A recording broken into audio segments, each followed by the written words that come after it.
welcome to another night with Saving Life with Redneck and City of Angels. I want to give a quick shout out to our sponsors. Thank them for what they're doing to support us with this show. Addiction Treatment Services International.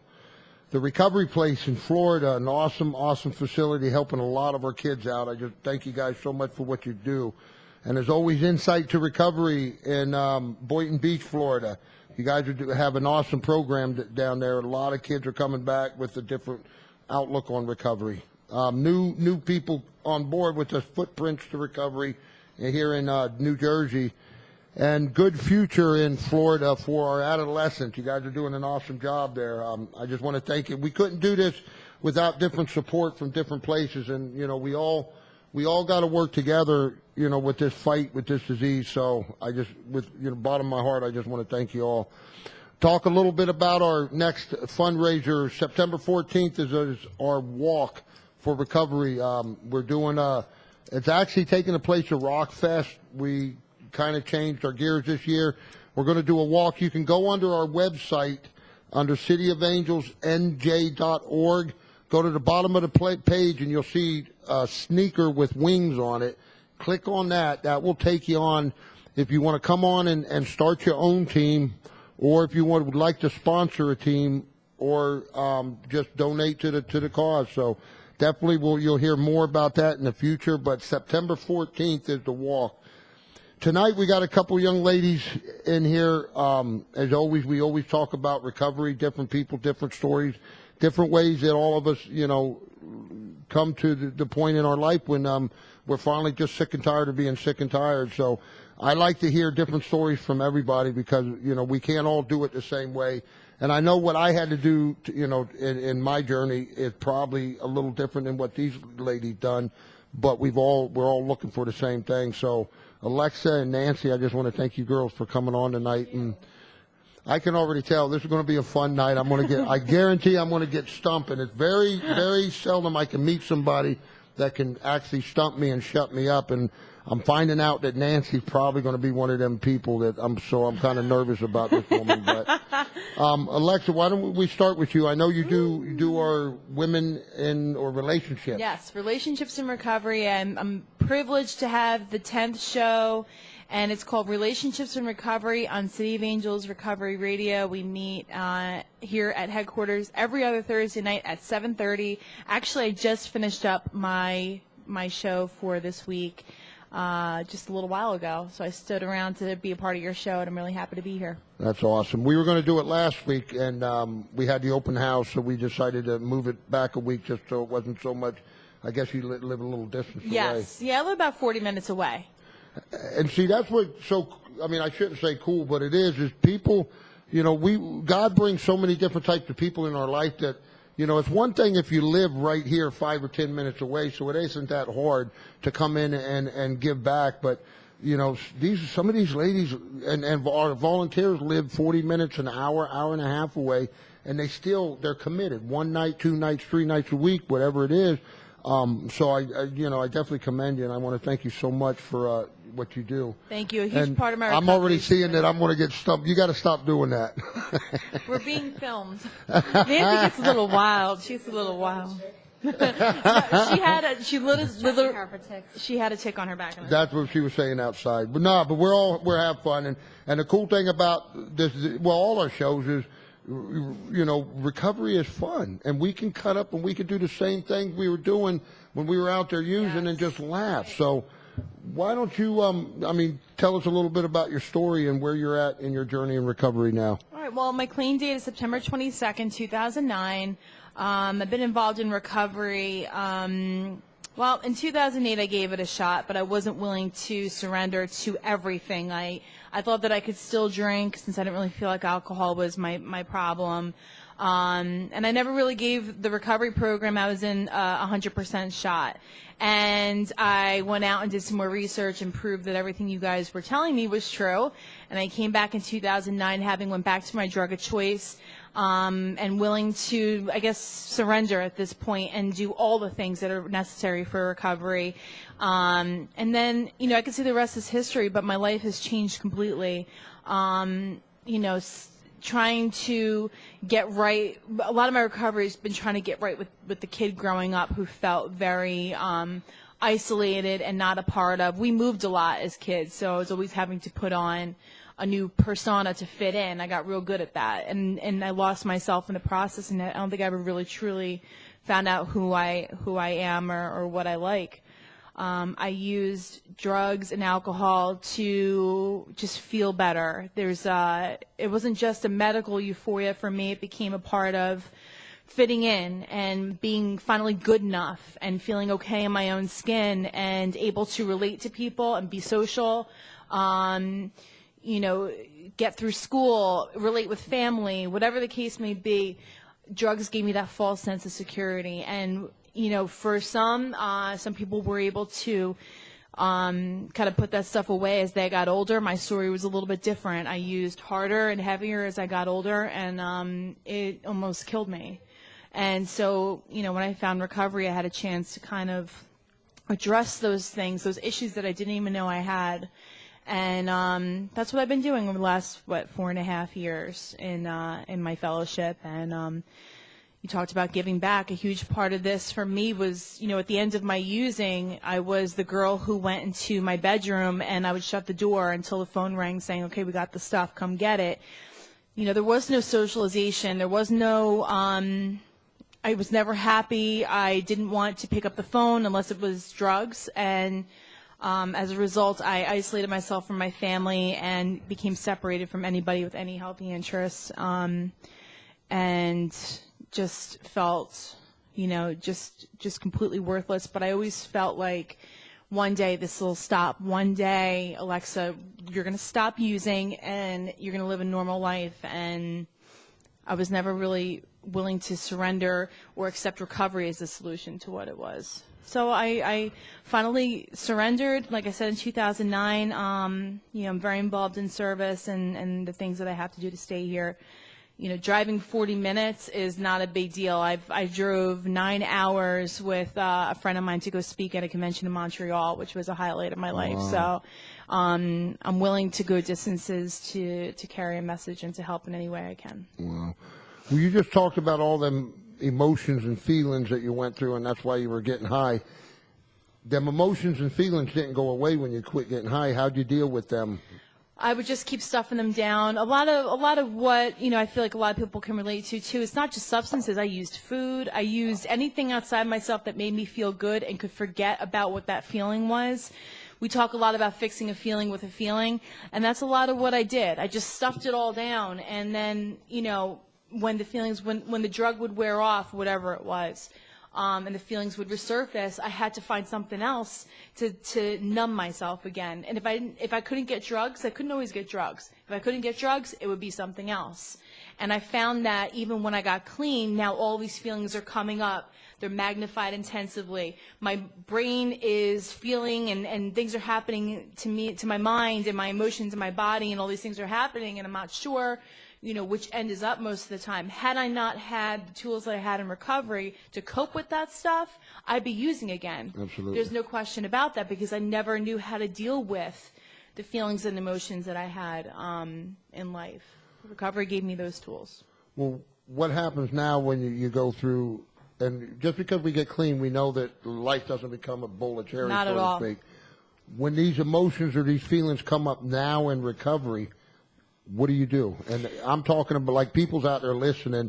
Well, maybe they're sitting there tonight and they're going through something like this and they're depressed. And we had a girl come in here this evening that I've known. I helped her sister out about a year ago, and she's finally ready to get help. And she's going, what do I do in the morning when I wake up and I'm waiting for the phone call to tell me that my bed's ready, but yet I still want to keep getting high? What happens when you get them feelings now? What do you do? In early recovery, it was about talking about it. One of the things that I love about Nancy, she taught me a lot over the years. I've known her almost since the beginning of my recovery. And she passed on a very valuable tool, which was our disease dies in light of exposure.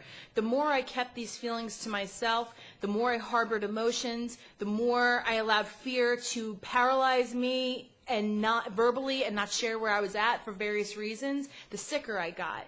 So I learned that I needed to talk about what I was feeling.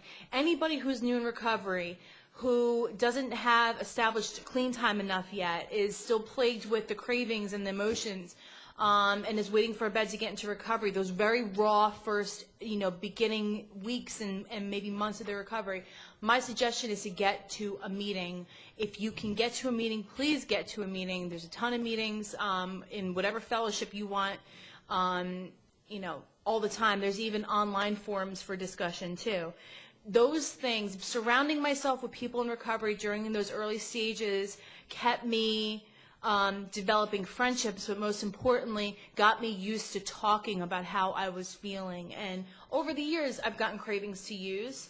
Over the years, I've gotten terrible feelings and emotions, things that I did not know how to deal with, that I spent a lifetime using things outside myself to fix the inside. So now you're telling me I can't use drugs. What am I supposed to do? Absolutely. One of the things that took me a while, was more of an advanced tool for me in my recovery, was to just be still, do nothing. I spent a lifetime reacting to situations and trying to control everything around me. So for me to be still goes against my nature, my natural reaction to things. When I do that, I have a chance to use a more healthy outlet instead of harming myself, instead of harming someone else, instead of saying things I don't mean. Overeating is a huge thing I have to watch, and ultimately using again. So just being still, but that's not something that I was able to do in early recovery. It was still very like a wire, right? Right. But electrical wire. I don't know how to describe it, but it was difficult in the beginning. But getting to meetings is huge, talking to somebody that you trust about how you're feeling, preferably somebody who is clean and sober that can guide you with their experience. What about sponsorship? How's that work for you? Sponsorship's important. I've had 4 sponsors in the years that I've been clean. The last 2 sponsors I have, interestingly enough, are male sponsors. A lot of people are surprised to hear that a female would have a male sponsor or vice versa. I've had female sponsors, I've had male sponsors. One of the things that I decided was to kind of eliminate gender from what I was looking for in a sponsor, because I felt that this disease impacts people regardless of gender and race and everything else. So I have a male sponsor who's in his 60s, he's black and from Camden. We couldn't be any different. But he is somebody that I admire his recovery because he's spiritual, he's in the books that we read, and he always points me to a spiritual solution for whatever it is I'm going through. Some people have different feelings about gender with sponsor. For me, I can find what I need spiritually and for this program in my sponsor group, and it doesn't matter that he's a man. Do I recommend that for everybody? Absolutely not. That was the personal choice that I made. But sponsorship for me is still a struggle, because I still have this mentality that I came in with was, I don't want to bother anybody with this stuff. I don't want to go to this person with the same thing over and over again. It's annoying. I am a sponsor, and I know how challenging it can be to guide somebody through this. And I always feel like I don't want to bother him with this, or he's just going to tell me something I don't want to hear. I don't need a sponsor. All these things go through my head, and I cannot do this program by myself. They say if you don't get a sponsor, then you're being sponsored by the last person that you used with. Mm-hmm. And that's an idiot. And I always keep that in mind.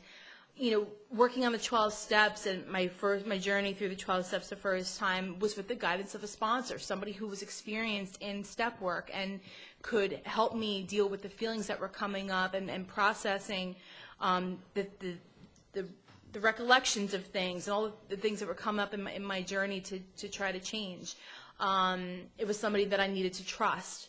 A sponsor is somebody for me who has a peace in their life. I don't want somebody whose life is in chaos and turmoil all the time. Somebody who has the time to sponsor me. Somebody who's been through the 12 steps, has a good amount of time clean. Somebody who I see makes meetings, who is there. I don't want to call somebody and get a phone call back 2 days later.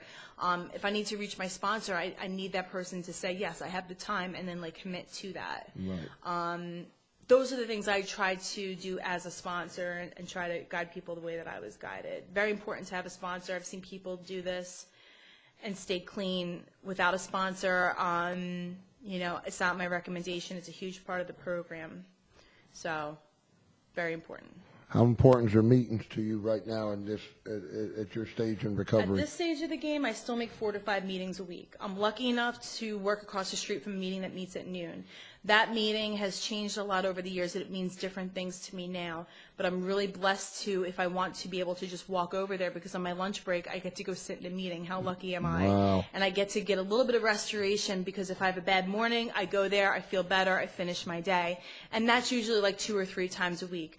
I have a home group, which we meet once a week on Wednesdays. And that's an integral part of my recovery, is staying committed to that group as best as I can. You know, I need regular meeting attendance. I don't know what your regular is. Mine is not 1 a week. I might need 4 or 5 to figure out which one I need. Being in meetings in the beginning, I live in a part of South Jersey where we have a ton of meetings available all the time. We're really, really lucky. I've been to parts of the country where they have 12 meetings in one area for the whole week. You know, we have a ton of meetings. So when I was new in recovery, I would take that meeting list, I would map out my day, because any time I was alone was when I was thinking of using. Right. And if the more time I was in meetings, the more I could be around other people that were recovering too. So I would pick a 7 a.m. meeting, a 9 a.m. meeting if I was off from work that day, the noon meeting, and then a nighttime meeting. I made a ton of meetings because I wasn't in that bedroom with the door shut anymore. I was out in the world trying to, like, you know, figure this thing out and get help. And I was lucky to have the means to be able to do that, and transportation on my own, and that's what I did. I made a ton of meetings in the beginning, and that got me connected to people, that got me into service positions in meetings.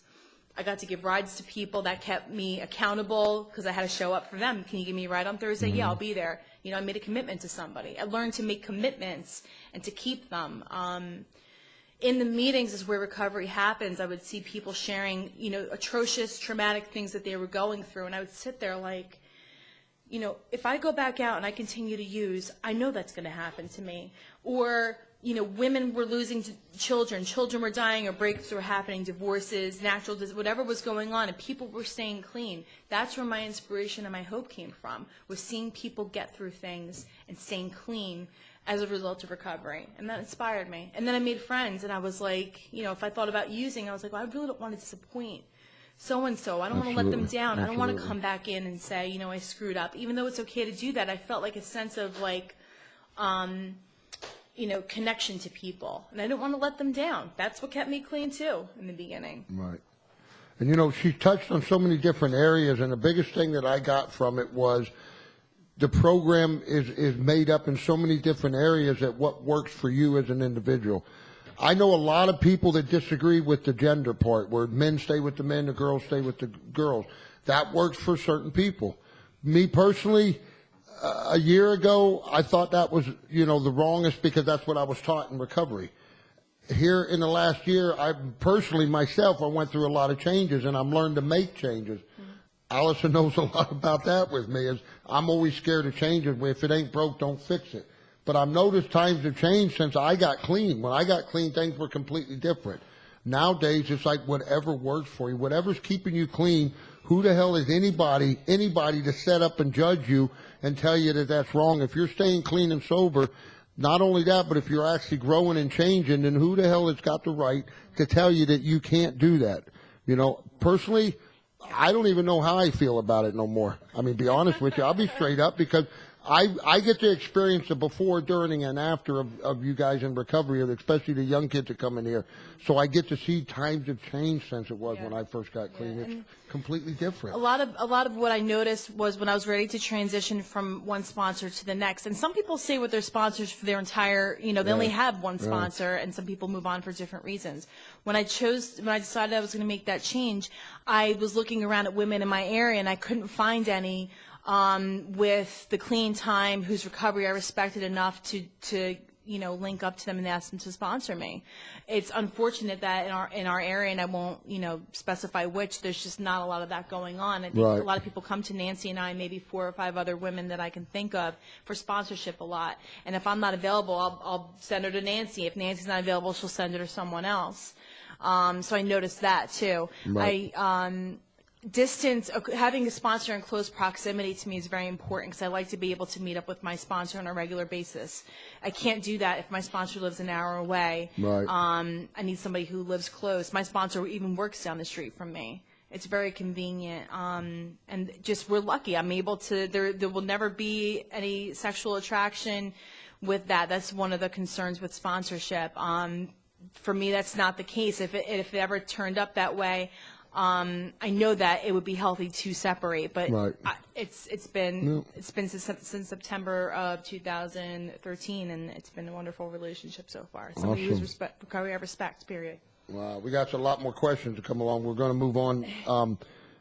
Also, too, the phone lines are open, so if you'd like to call in and ask either one of these ladies a question, or maybe even just talk about where you're at in your recovery. Please call in at 609-241-7103, 609-241-7103. Next young lady, Miss Nancy here, I might be wrong, but I think I remember talking to you on the phone a couple times. We knew a mutual friend, and she came in to do the recovery coach training, right? I did. Yeah, see? I can remember. Mm-hmm. So I did. I mean, I got to see. I didn't teach that course. That was the time Rob and Kevin taught the course. But then all of a sudden, I seen her a couple times, and she called. I remember she called to talk to me a couple things, and she was going to do the show tonight. Tonight, I actually got to see because human nature lets us judge people when we shouldn't, and I know it's wrong, and I work hard on that, but it's still natural. And I judged this girl completely the opposite because I did not know that she was so outgoing and just goofy, and goofy in a good way. But, so. He thought I was normal. I honestly, the normal thing I'll argue about because I think we are normal. Everybody wants to be normal, but to me, I think people in recovery are normal because everybody's screwed up. At least we know and we admit it and we're trying to fix it. That's so. right. But no, I just really thought you were just kind of laid back, shy, didn't say much. I didn't know because I got a weird personality and sometimes I come off a little strong.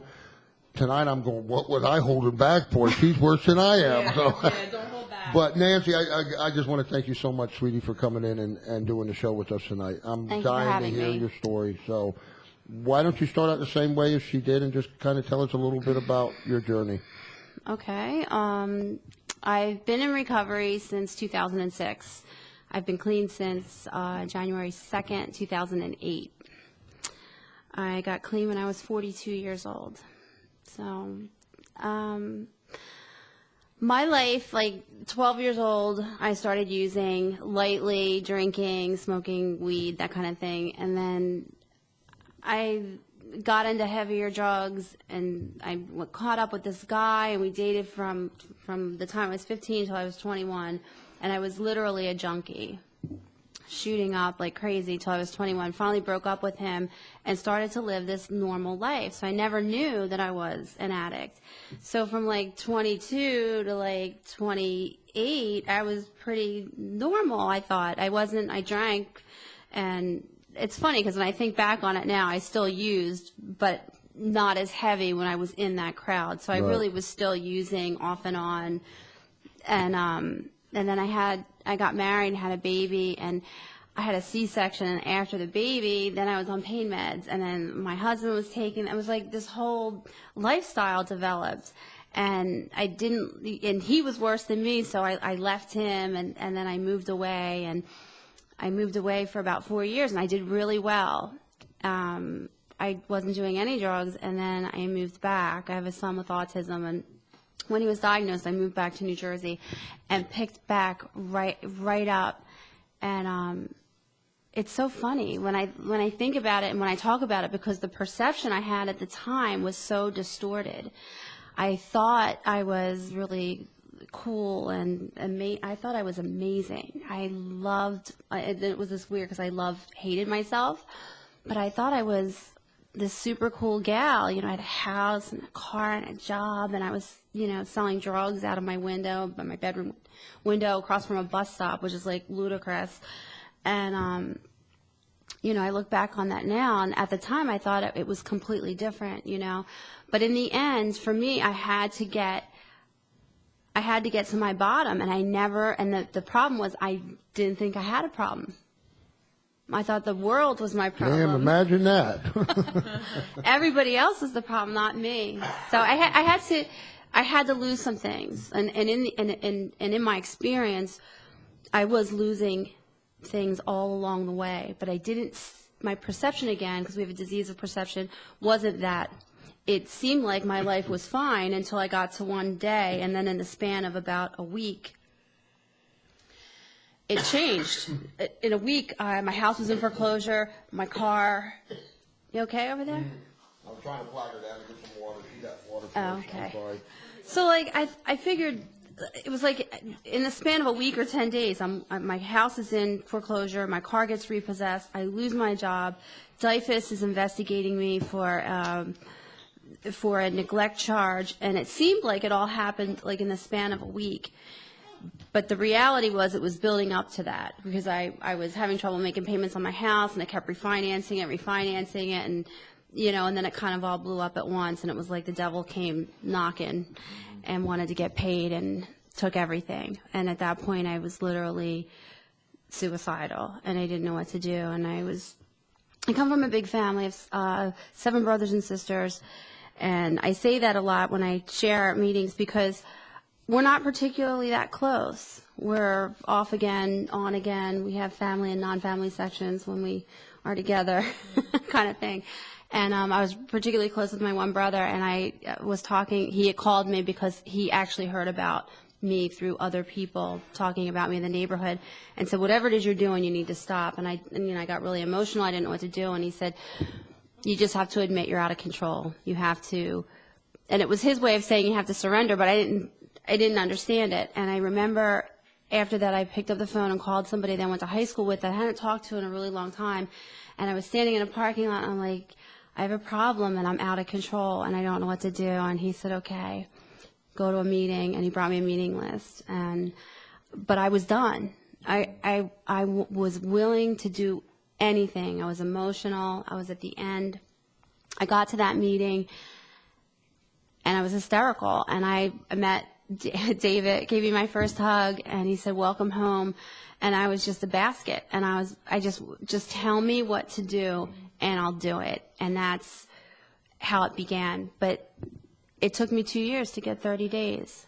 I would relapse every 21 days on the 21st day. And there was a guy that would be at the meetings. I was really trying, I thought. And he kept saying, what are you going to do different? What are you going to do different?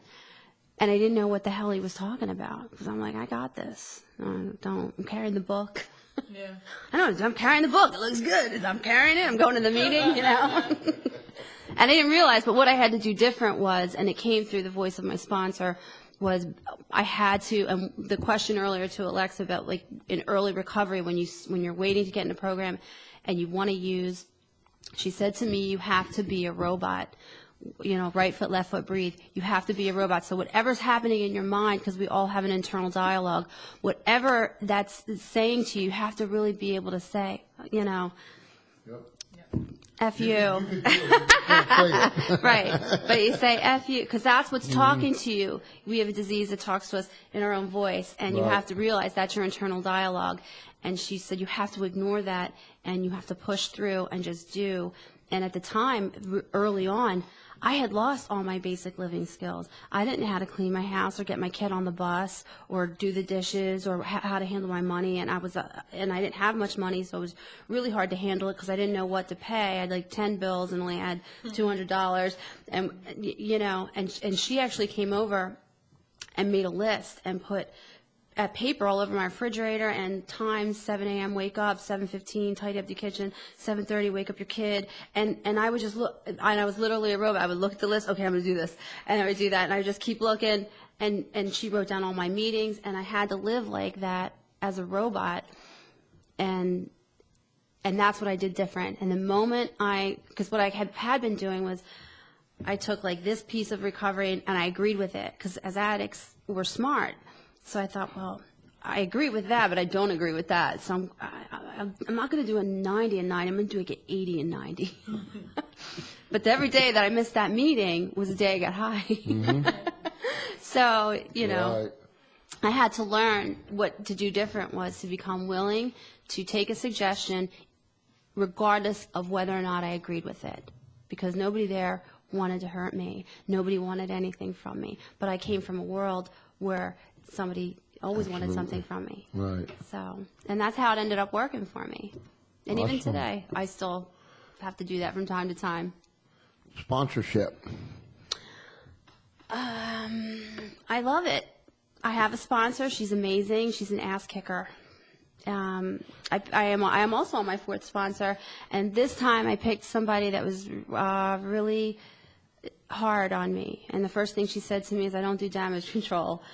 You know, don't call me 20 times with the same problem over and over," because that was what I would do. And now I, obviously think of new things to tell her. But and right now I'm sponsoring about 7 women.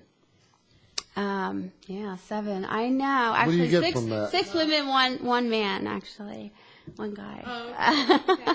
But some of them are revolutionizing gender. Yes, we are. But like 2 of them are temporary. So sometimes people come in and they don't have a sponsor. They don't really know what a sponsor does or the function, and they'll say, "Can you sponsor me?" temporarily. Right. So I have 2 temporaries until they find somebody. And that just gets them in the habit of calling somebody every day, reading the literature, being accountable to go to meetings. Wow. That's amazing. I didn't know both of you. I'd never heard neither one of your stories. And this is what's so exciting is it brings me back to, because like you got to understand, I don't sponsor people no more. And I do miss it. And I know God's been kind of pushing me back in that area to a point, but I don't sponsor because it is a commitment, and I don't feel like I can fully commit myself with what I do here too. So it's like I'm mixed up because I know, God put me in this area for a reason, but then I also miss the sponsor.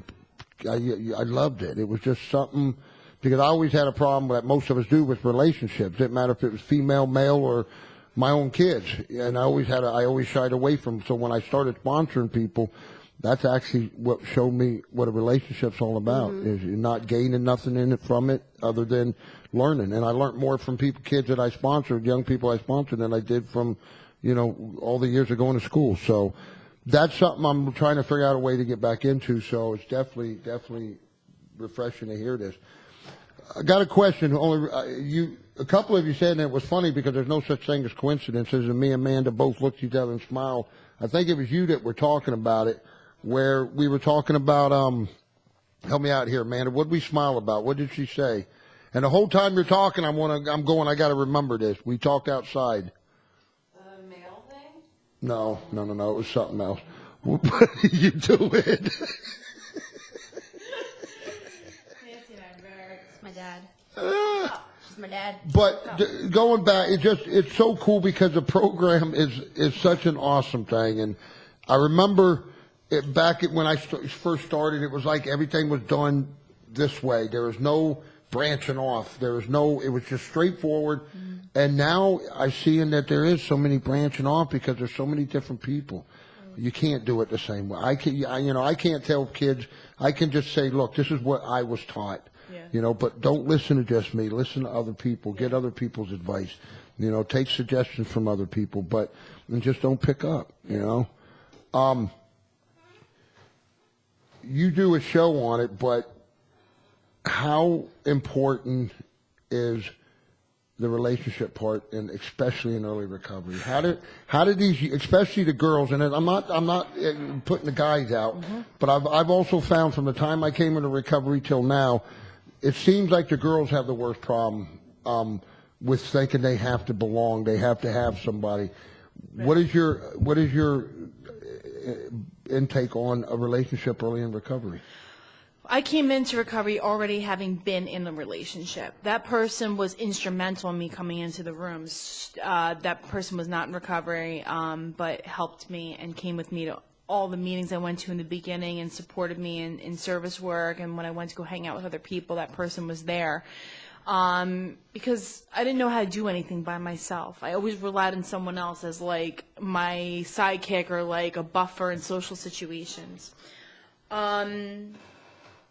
I did not I was never hit on in early recovery. I was very, very overweight. So I don't know if I was perceived as attractive to anybody. The package that you see in front of you tonight it's a lot of engineering, and thanks to modern medicine, thanks to the pioneering efforts of COARR, I sit before you tonight. The package that you see, no, but it took a lot of work physically to change. Work out a lot. I go up the stairs to my apartment. I go down twice a day, and heavy bags. Heavy bags all by myself. What I could tell you, since I don't have experience, what I can tell you is what I've seen girls go through in early recovery. It's suggested that you do not get into a relationship your first year. I've seen girls come in, I've seen guys come in early recovery and have these new emotions surfacing, and maybe never having had any real independence or any emotions independent of being high or drunk or whatever the situation was. So now they're in recovery, they're getting clean, they're going through all the things that I described, the physiological stuff, the emotional stuff, the financial wreckage, all the things that are happening, learning to be social without a substance, learning to relate to family without being high, or now you're relating to a family for the first time ever. When I see people come into recovery and they get hooked up with somebody and they're new and they're going through all that stuff, what I've seen is they start to develop this false sense of security. Well, if I go on a date with this person, or that person shows me attention, or I'm attractive to that person, that almost becomes like a drug for them. And what happens is you put two very sick people who have no recovery in the beginning, they're just getting off drugs and they're experiencing, the roller coaster ride that is in the early stages of recovery. And now one person cheats on that person, or one person wants to split up, or that person decides they don't want to, whatever the situation is. You're dealing with raw emotions of rejection, anger, fear, frustration, all the things we used over to begin with. Now we have to figure out a way to get through that clean. This is where people relapse, because they just go back out to whatever the party lifestyle was, or try to manage those emotions by using, and then the next thing you know, they're back into a relapse. There's one person I can think of who goes to a different fellowship than me, but I'm friendly with her. Every time this girl puts something on, she puts something on Facebook. She's very public about what she puts up there. Every time she puts song lyrics, love song lyrics, I know she's got a guy that she's writing that to. Next thing you know, it's almost like clockwork. 2 or 3 months later, she's relapsed again. Then she'll find the time or the wherewithal to come back into recovery. She'll go to a lot of meetings. She's got this renewed sense of recovery in her. She'll post more lyrics to a love song. Right. I know she's connected to a guy. Like clockwork, it's the same thing over and over again. Why don't you do something different? And so many women, it's like, it's a girl thing, but it could be made even worse as addicts and alcoholic females. We want that attention so bad from someone, and once we get it, that becomes a drug. And then you take that away, and you're withdrawing from that drug without the coping skills to deal with. Yeah, when Nancy's not around, I go through instantaneous withdrawal. We need to start doing a TV show with you. Is this being filmed? Or is this being filmed? It's suggested that people don't do that, and then again, 1 in a million instances that I've seen, people pair up in early recovery and then they get married and they're together happily ever after. Right. But it's a 1 in a million situation. It's so rare, and I think people get into it. It's a false sense of independence. Well, I'm gonna live a normal life because this person loves me, and we are connected so well, and we can have fun without drugs, and we're both in recovery, and he's got his sponsor and I've got mine, and we're gonna be like power couple in recovery, and everything's gonna be great. It's a false sense of independence of a new life. Now you're bringing somebody else along with you. Absolutely. What do you tell a girl then if she just got out of treatment in a sober house and she's starting to hook up with a couple of the guys in the meeting? What do you tell her if you're sponsoring her? I suggest, and we use that word a lot because for us addicts, and alcoholics, we're very stubborn people. We know everything. We know how to do this. We got it this time. It's different this time. I know what I'm doing. You don't know me. It's different from me. He's different from me. He's different for him. And all those things happen. All I can do is suggest to that person, don't do it. In a nice way, don't fucking do it. Because how often does that work? I have some girls I've sponsored get into those situations. They usually don't listen. I would say they don't listen at all. They do not listen. And then they have to go out and they have to get their experience. Mm-hmm. And hopefully they stay clean enough to come back and learn from it. But then it'll happen over and over again. It's like that love and that sense of, lust and all those things that come with being with somebody is such a powerful drug. Until that person has made enough mistakes with that, they're never going to stop doing it. Just like with drugs and alcohol. Until I was beaten enough from doing the same thing over and over again. So then they say never deny an addict or an alcoholic their pain. I can suggest something. If she goes and does something else and gets herself into a predicament, I just pray she gets out of it clean. And let's work on it. And let's work through it. Yeah, build self-esteem, so they think. Yeah. So you want to get that I got people validation. texting, asking questions. I wish that you guys would call in and ask them yourself. I'm going to save this one to last because this one's for you. Okay. And I think it's more of a joke than anything. All right. All right. You have anything you can add to that since you do sponsor young ladies? I agree. In my experience, most women don't listen. I didn't listen. I was dating with 60 days, painfully so. It didn't take me out, thank God. But for me, I got a feeling of validation. I wanted to feel good, and I wasn't feeling good, which was probably why I was using to begin with. Right. So once you remove the drug and you're left with yourself, I was just doing a lot of pacing and crying in the bathtub. So I wanted to get out of myself somehow and be different. Thank God it didn't take me out, but I've seen it take people out. I've seen it almost kill people. So it's definitely dangerous. And what's cool, I always love talking about this young lady, and it's probably by far one of our strongest young people in recovery, but also probably the worst female intervention I ever did in my life. And we all know her. I remember she called me the day after she made a year. She got her year coin. It was a day after. She goes, Red, I got to tell you something. I said, what's up, honey? And she goes, I'm in a relationship.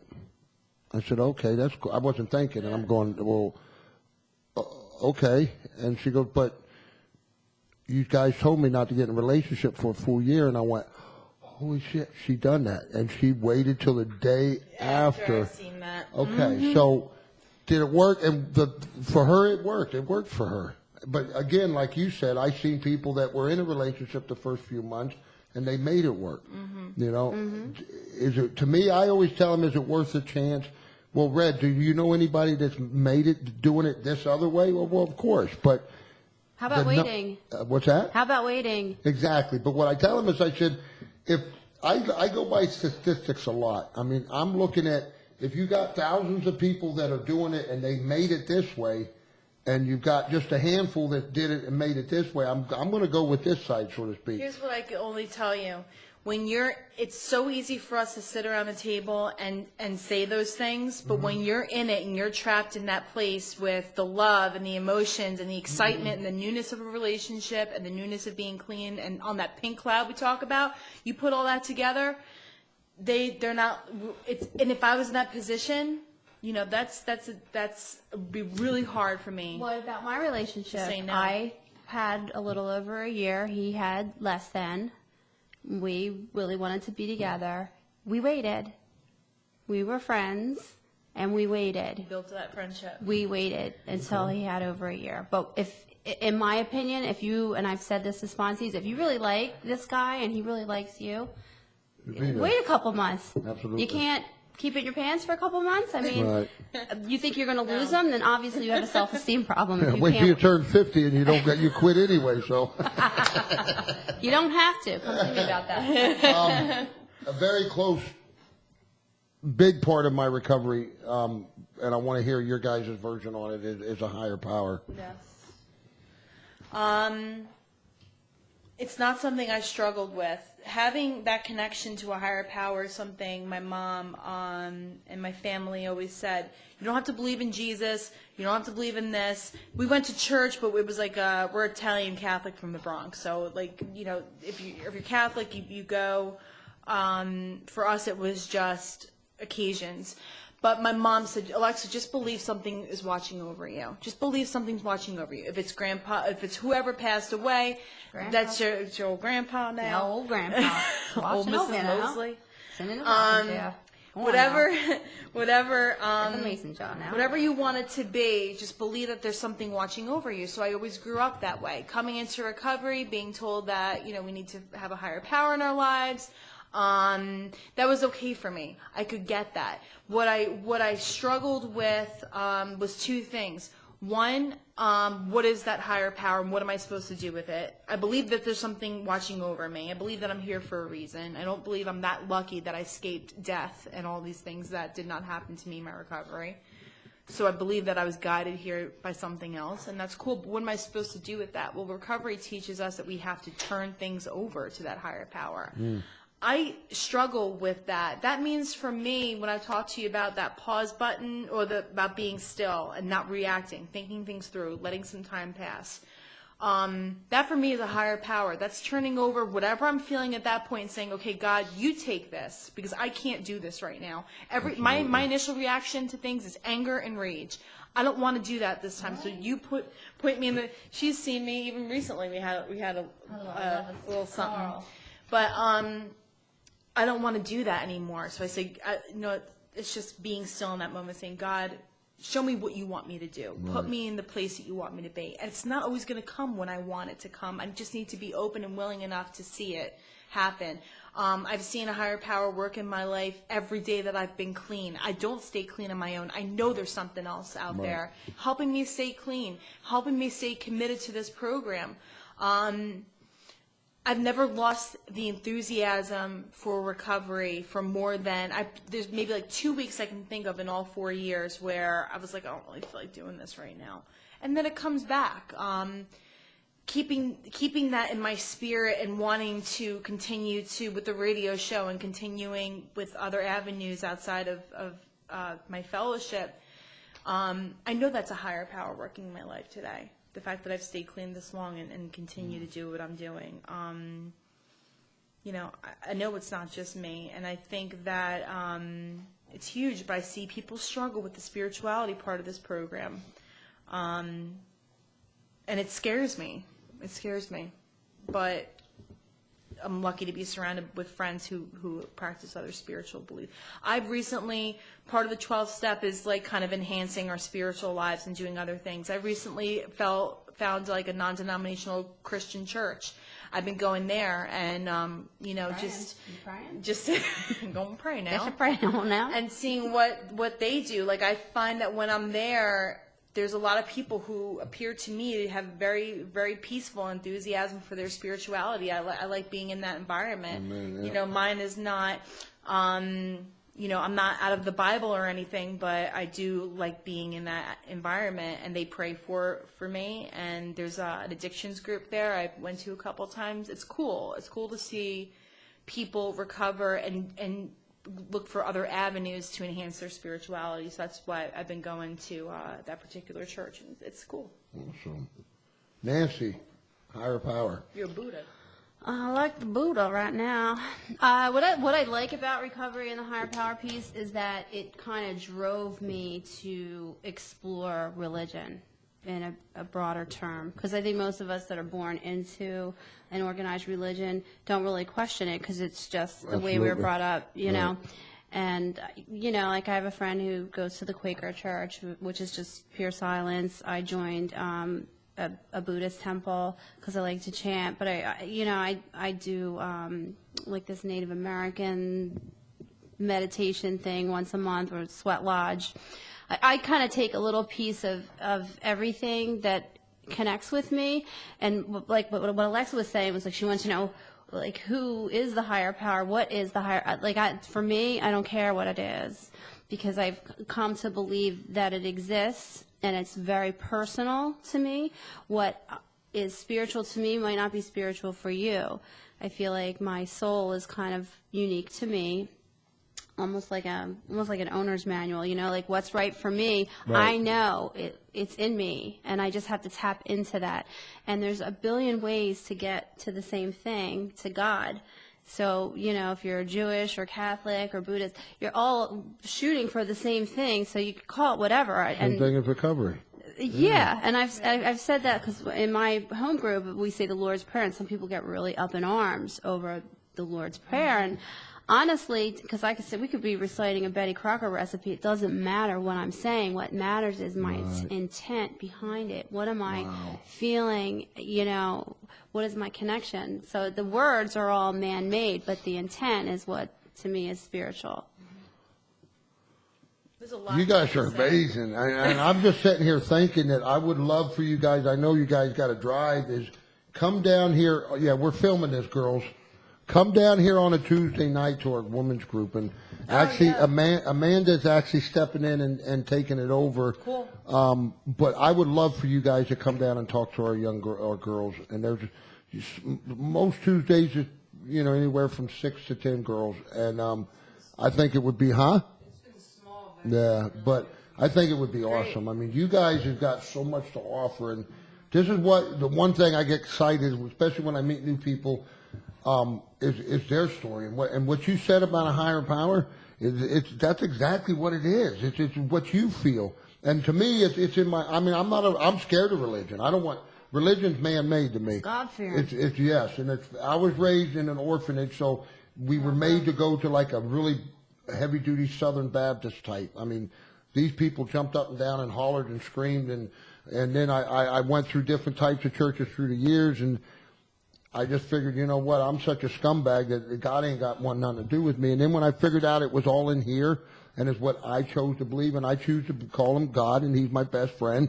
and I talk to him, but I also talk to him when I'm angry and pissed off and sad and happy, and I got a personal relationship with him. Right. That's why I'm clean today. That's why I'm able. He's also the best therapist in the world, because I wanted so bad to forget my past and all the bad things that I did to people.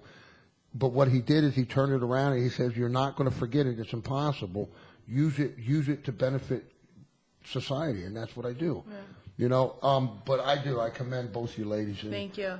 I want to ask Amanda. I mean, Amanda's one of our young girls, and she really did a big change. She's been through it a couple times, and I've got to watch her fall and slip and get back up and fall and slip, and this time something's different. But if you got anything to ask these ladies, maybe something that you're going through now that, I mean. I use sponsor.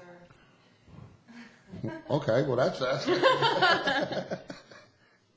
moved back home and I need someone in this area. But you guys aren't in this area. Sorry. No. Well, I want 40 minutes. We can talk. Okay. Temporary sponsor. Okay. We can talk. That's how you do it. And this is, it's Get you started. exciting. This is, I think, other than giving back and is watching young people like Amanda, because I watched her go through all the stuff she went through, and you know, the aggravation of me going home and going, you know, I want to punch her in the mouth just to get her to wake up, and then her disappearing and then coming back. But this time, this is such a joy in it when I see something different in their face, and you can. Yeah. It's like it shines, and it shines. I see some of the kids that really want it, and they're really serious, and they don't want to get high no more, but that glow ain't there because the disease is still kind of so contaminated them that they don't have a choice. The willingness is there, but they just can't do it yet. Right. And something hit her this time, and you know, so it's definitely an awesome pleasure, you know, to watch her grow. You guys are definitely, I'm going to say that you guys are awesome. And Thank you. I apologize when I'm wrong, and I misjudge you so much, man, because like I said, I never got a chance to talk to you. Honestly, I mean, you know, What did you really think? I thought you were just this little funny-duddy girl that just, you know, I had to watch because I don't like to be around people. I shouldn't say it that way. I just feel uncomfortable around people. I got to watch what I say because I'm just outspoken, but I'm very respectful too. I don't want to. Does it sound familiar? Oh my gosh! And now I'm like, I don't have to hold nothing back with this lady. Nope. But no, I'm so glad we got a chance to Come on know each now. other. You said there was one question on there that you want to save for the thank end. you. Yeah. Okay, I don't know how to ask this because Just I'm. say I want to it. make sure we address our fans. Yeah, I guess this is something that it's not even so much a question. He said, asked you back in the day when you were using, and Is this someone I know? did you have a problem accepting checks? Oh my God. All right, so one time, right, I was desperate to get money for my own habit, and I sold something to a friend, and she said, well, I don't have any cash, can I write you a check? Well, she's a friend of mine. Wrote me a check for $80, and I went to go cash the check, and the check bounced and ended up costing me $80. Needless to say, I never spoke to her ever again. So you accepted? I do not. If I were to go back to that lifestyle, I would no longer be accepting checks, cash only, on delivery. So no credit cards? No credit cards will be accepted. PayPal, none of those things will work. Claire for your phone. And whoever that, yeah, your little swipe on my phone. There you go. Uh, I'll email you. I wonder who that was because I've shared that story before. How you know? Well, they what I've told me, done. they said, please ask her. And the whole show I'm sitting here going, nah, I ain't going to ask her that. And then I'm going, you know what, the more you guys are talking. I think it might be someone that is a part the of more you're St. talking, I'm going, you know what, this is funny. I got to I know ask her. who So it I was is. trying to ask it in a different way. I wanted you to tell them. Yeah, you know, the things that I've done because you run out of cash and you're willing Yeah. to do things you wouldn't normally do. If Not you not. just got an account with Susquehanna Bank, they would let you overdraw your account at the Mac machine. Oh. Yeah, by at least $200. I think you've just made a. I used to take cash advances. Overdraft? So open an account at Susquehanna Bank. Oh, my God. All right, well, you know what, guys, real quick, we're getting ready to run out of time. I want to thank you guys again Thank for coming in. you. Thank you. I just want a shout out to Natasha and Steph in Florida for, this is what's so cool about recovery in the program is because from my background and the type of friends that I used to keep and the type of people and the people that I've hurt, it was such an honor to be actually asked to come down and be in a wedding, a beach wedding. Aw, that's nice. Somebody like me that don't wear shorts, that don't like the beach, that don't like, summer, that don't like the hot, I got to go to Florida, to Fort Myers, to a very nice resort, and to actually be in a wedding, to walk down an aisle. Aww. It was such an honor, and it was such a beautiful wedding. It was also my first reception, non-alcoholic, nothing. And we had such a fun time. Yeah. And what was funny is the hairdresser came from, it was a 3-hour drive from where I flew into Florida where they live. Their hairdresser came with them to do all the girls' hair for the wedding, and her boyfriend was a photographer and a tattoo artist. So bam, we hit it off real good. Well, they were the only people through the whole wedding and reception that actually drank. And they said, this, we can do the whole reception. Afterwards, we're going to go down and have a drink and, and we're going to hang in the hot tub. So I'm thinking, okay, how's that going to work? If everybody after the reception is going to go to the hot tub and they're drinking, it don't bother me none, but I'm just wondering about everybody. You know what? The people never started drinking. We sat out there probably 2 o'clock in the morning in a hot tub in the pool just talking. Yeah. But Natasha and Steve, I want to wish you the best of luck, and I want to thank you from the bottom of my heart just for including me in something like that. For somebody like me to be actually asked to be a part of, something so special. Even though I still a firm believer and do not believe in wedding and marriage no more. So, but. You are wearing shorts and flip-flops. So. Yes, I am. And you know what? The funny story behind that is they told me that I had to get a pedicure. I said, there's no way in hell that I'm going to sit there and have somebody, Really? I don't like my feet touched. So what I figured I'd do, I'd be sneaky. I wasn't going to go there and get it done. I'll get it here, and I'll go to a place where nobody knows me, I thought. So it was a lady that I helped her son about 8-9 months ago go to treatment, and she owns a hairstylist, and then they do fingernails and pedicures. So I go there the time of the day, and I drove by it 3 times, waited till there was no cars in the parking lot. So I pull in, and her car's the only one there, so I'm going, I'll do it now. I looked in the window, there's nobody in there but her and her helper. So I go in, I tell her what I want. She's laughing at me because I'm like scared. I was really nervous. So I get that. They set me in the massage chair. I didn't know you'd done that. Yeah. They put my feet in the puddle of water with the bubbles going. Down the puddle now. And I'm going, I could get used to this. I had a cup of coffee. It's wonderful. I said, look, honey, I just don't freak out, but I don't like my feet touched. I never did. And she goes, well, don't worry about it. So we're doing it. It's feeling so. I'm not lying to you. It did feel good. All of a sudden, I hear the bell go off for the door opening. I'm going, oh, shit, somebody's here. I'm going, no way possible they would know me. No way. So she's still rubbing it. She does the scratch paper, the sandpaper thing on the bottom of your feet or whatever you call it. I'm sitting here almost having an orgasm. I'm sorry to say it that way, but that's how good it felt. And I'm laid back, and I look over, and damn it, the 3 people that came in, I knew 2 of them. Oh, my God. And they were older women, friends of mine. And I'm trying to hold my coffee up like this to hide my face. And of course, they seen it and came over. Recognize you. But it was funny. It was just funny. So I was able to go to Florida, and that's what's so cool. I would have normally never done nothing like that. Yes, I'm going once a month ready. now. I There you love go. it. Oh my Man. gosh. So, but that's just I would never be a part of nothing like that alone with the wedding for these people to, if it wasn't because of recovery. And you know what? If you're out there and you're struggling, I mean, listen to what these ladies said is, there's a reason why the steps are set up like they are. There's a reason why they tell you to get a sponsor. There's a reason why they tell you to get a network, change your people, places, and things. These are not all stuff that somebody made up overnight. These are stuff that people's been living by for years, and it has worked for hundreds of thousands of people, and it'll work for you too. Mm-hmm. So, again, I want to thank you ladies for coming in Thank and you. doing Thanks the for show having tonight, us. for Thank you helping so me have much. such a good time. As always, Rick, my man, thank you for doing all this.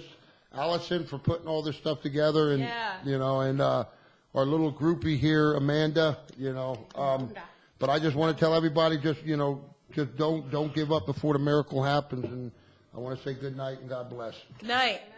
Night.